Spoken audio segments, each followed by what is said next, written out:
को भी stock market से फटाफट पैसे बनाने, स्टॉक मार्केट से ना सभी को पैसे बनाने, पर सीखना किसी को भी नहीं, क्योंकि फ्री की टिप्स जो मिल जाती हैं। पर पॉइंट है कि जब इन टिप्स से प्रॉफिट होता है तब तो वाह वाह, और लॉस होता है तो शेयर बाजार एक सट्टा बाजार है। अब जिस जगह से पैसे बनाने उसकी कैसे बेइज्जती कर सकते हो। इसलिए अगर सीरियस हो, स्टॉक मार्केट में सीरियसली काम करना है तो लर्निंग पर भी फोकस करो। और जैसे कि मैंने प्रीवियस वीडियोस में भी अपने बताया कि इस चैनल पर हम एक लर्निंग जर्नी स्टार्ट करेंगे, जहां पर हम पहले 50 दिनों के लिए निफ्टी 50 के 50 स्टॉक्स को टेक्निकली स्टडी करेंगे। तो चलो शुरू करते हैं। और शुरू करने से पहले ना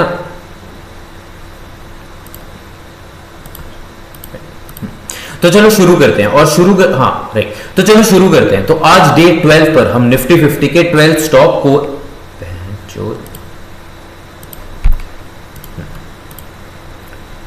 तो चलो शुरू करते हैं और आज डे 12 पर हम निफ्टी 50 के 12 स्टॉक कोल इंडिया पर फोकस करेंगे। राइट, तो सबसे पहले ना हम थोड़ा सा जान लेते हैं कि कोल इंडिया करता क्या है। कोल इंडिया तो चलो शुरू करते हैं।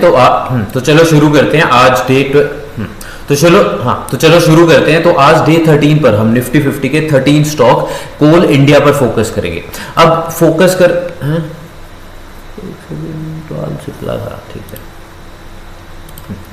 Right, okay. तो चलो शुरू करते हैं और डे 12 पर राइट, तो चलो शुरू करते हैं।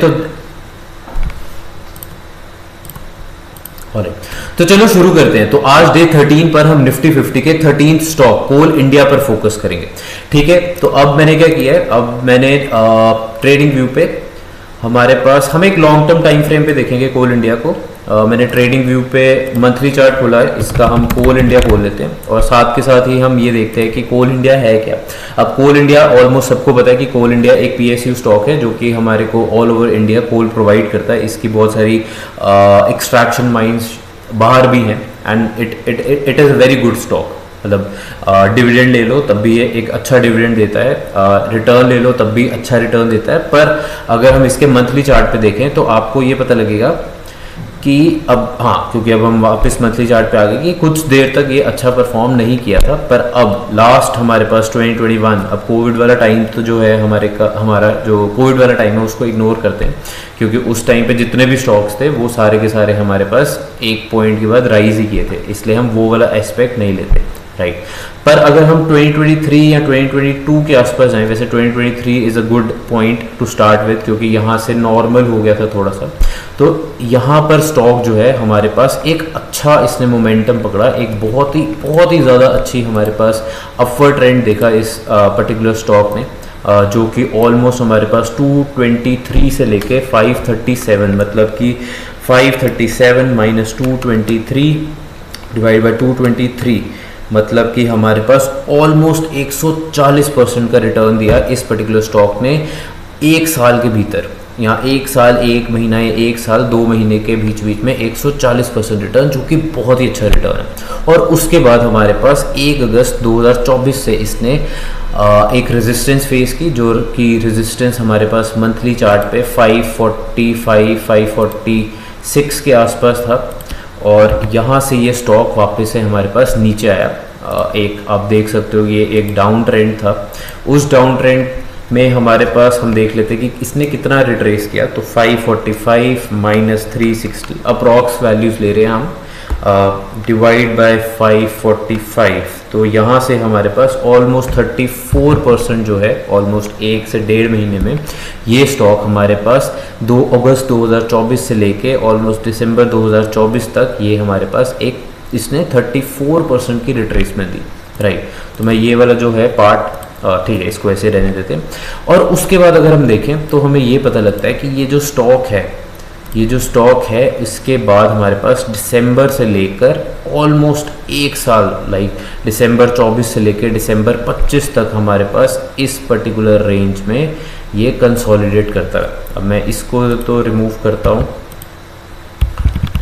मुझे सारी ड्राइंग्स डिलीट करनी पड़ेगी। नहीं ठीक है, ड्राइंग्स रहने देते हैं, हम सीधा हॉरिजॉन्टल लाइन लेते हैं। तो अगर हम बहुत ही ध्यान से देखें इसका अपर जो रेट था उसको देखें और इसका जो ऑलमोस्ट लोअर रेट था उसको भी देखें, तो ये बहुत ही छोटे कंसोलिडेशन जोन, मतलब कि सिर्फ अगर हम देखें तो हाईएस्ट इसका था 406 अप्रॉक्स और हाईएस्ट लोएस्ट अप्रॉक्स था 360। तो ऑलमोस्ट 60 पॉइंट के बीच में ये पूरा का पूरा स्टॉक सारा एक साल मूव करता रहा, जिसके बाद इसने हमारे पास इस पर्टिकुलर कैंडल पे, इसको डिलीट कैसे करेंगे यार, इसको डिलीट, राइट, ओके, ऑलराइट। उसके बाद अगर हम देखें तो इस कैंडल, मतलब कि जैन 2026 की कैंडल में इसने एक अच्छा ब्रेकआउट दिया और उस ब्रेकआउट को सस्टेन भी किया उसकी अगली कैंडल है। क्यों? क्योंकि आप देख सकते हो, अगर हम इसको थोड़ा सा और जूम करें तो यहाँ पर हमारे पास एक 1 जैन 2026 को एक अच्छी ग्रीन कैंडल बनी, ठीक है। उसके बाद यहाँ पर इसी पॉइंट पर जहाँ पर ये लास्ट क्लोज हुई, दैट वाज 440.75, उसी कैंडल के आसपास एक रेड कैंडल बनी, मतलब कि वहाँ पे प्रॉफिट बुकिंग हो सकता है कि प्रॉफिट बुकिंग हो या कोई और रीज़न होगा जो भी, पर सेलर्स ने बहुत दबाव डाला। पर आप यहाँ पे देखो कि जो फ्लिक है, फ्लिक हमारे पास ऑलमोस्ट 406.10 पैसा का जो हमारे पास अब पहले रेजिस्टेंस थी और अब सपोर्ट बन गया, उसको सस्टेन किया और वहाँ से वापस बायर्स ने एक इसका ऊपर, मतलब इसको ऊपर पुश किया, जिसकी वजह से ये दोनों कैंडल्स के बाद एक बहुत ही अच्छी ग्रीन कैंडल बनी और स्टॉक हमारे पास एक अपवर्ड ट्रेंड में आ गया।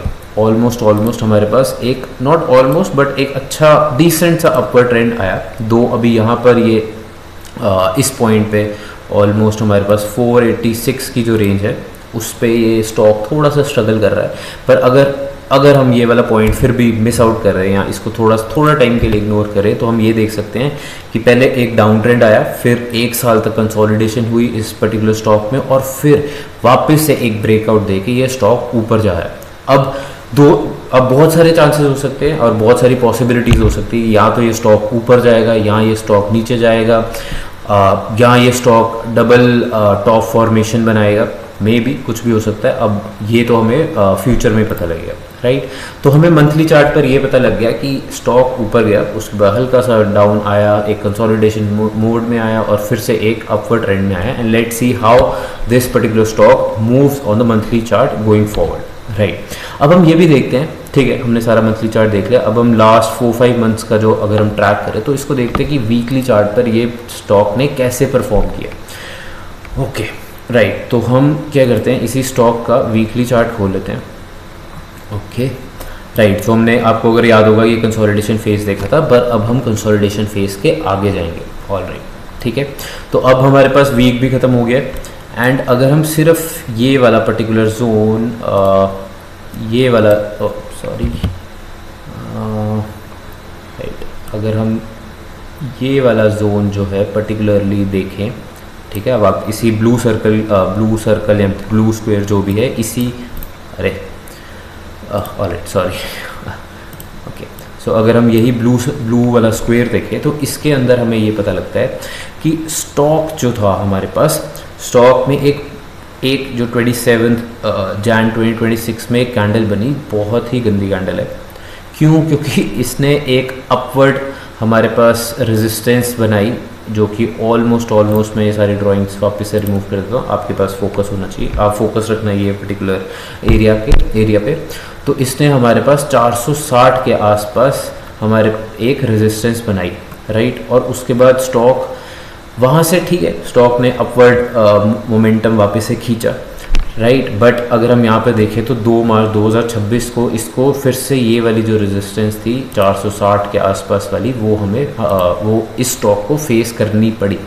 एंड देन, ठीक है, उसके बाद एक ग्रीन कैंडल बनी, अच्छी green candle, that was a strong green candle. वहाँ से इसने 3 कैंडल फॉर्मेशन बनाई, वहाँ से ये नीचे आया, फिर एक 3 कैंडल फॉर्मेशन बनी, ये ऊपर आया। पर हमारे पास अब ये स्टॉक 487 490 के आसपास फिर से रेजिस्टेंस फेस कर रहा है। एंड आप बहुत ही ध्यान से देखो तो हमें ये पता लगता है कि 487 जो थी वो एक रेजिस्टेंस है, बट उतनी स्ट्रॉन्ग रेजिस्टेंस नहीं है जितनी 463 है। क्यों?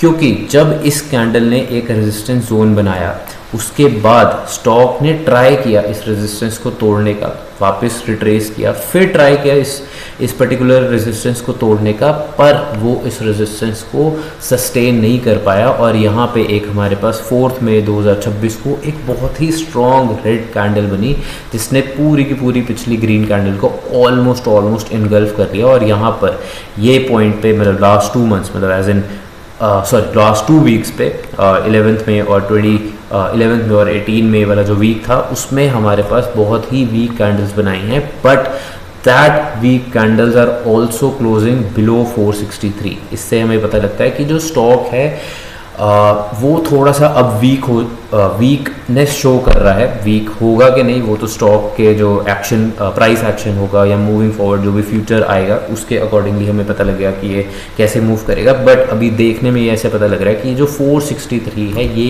एक स्ट्रॉन्ग रेजिस्टेंस है, राइट। तो दिस वॉज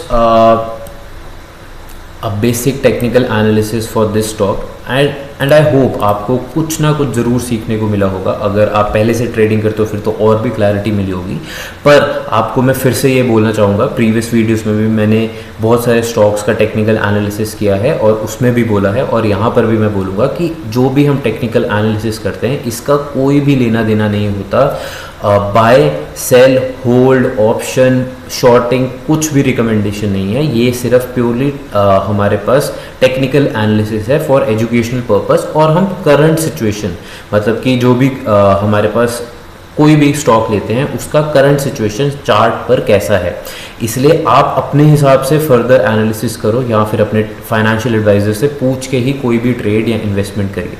एनीवेज कमिंग